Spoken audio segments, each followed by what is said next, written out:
Let's talk a little bit about Gaza.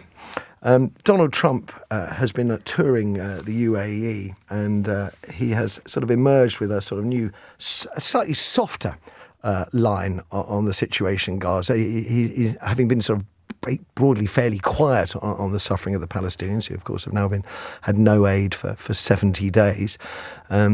He's now saying, people are starving. It's a really bad situation.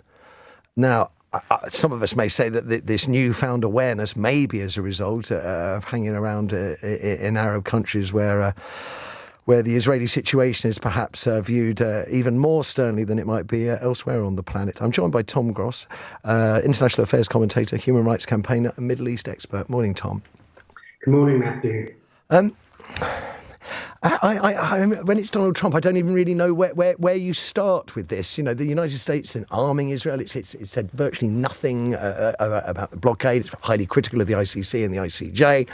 And now suddenly Trump is aware the situation is terrible. What do we glean from that?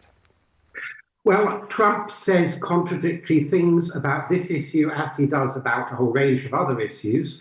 And he has in the past also said critical remarks about the Israeli campaign against Hamas in Gaza. So it's not the first time he said something like this. But I wouldn't read a change of policy into this because, there's also a report out now from NBC News that he has a plan to move 1 million Palestinians from Gaza to Libya.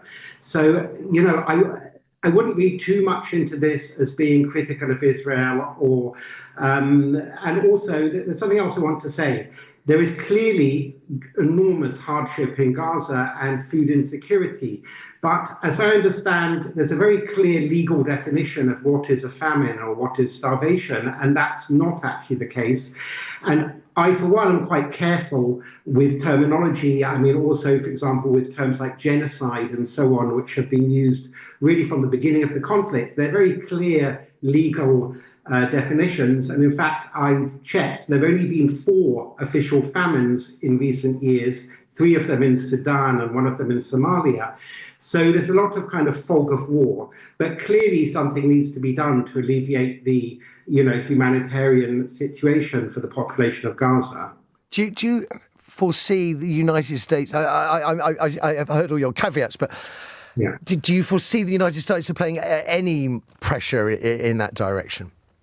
Yes, well, they've come up with an idea, which is essentially that they will hire private firms, which will be supervised by Americans, and probably the staff will probably be locals or maybe Egyptians or something.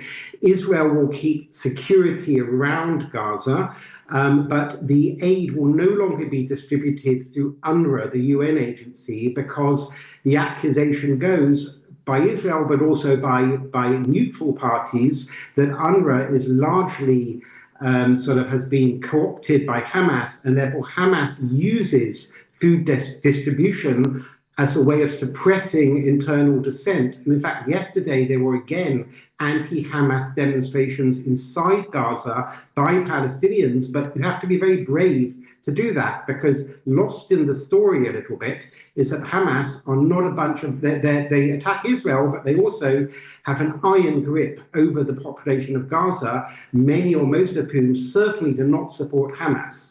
Tom Gross, pleasure talking to you. You listen to Matthew Wright on LBC.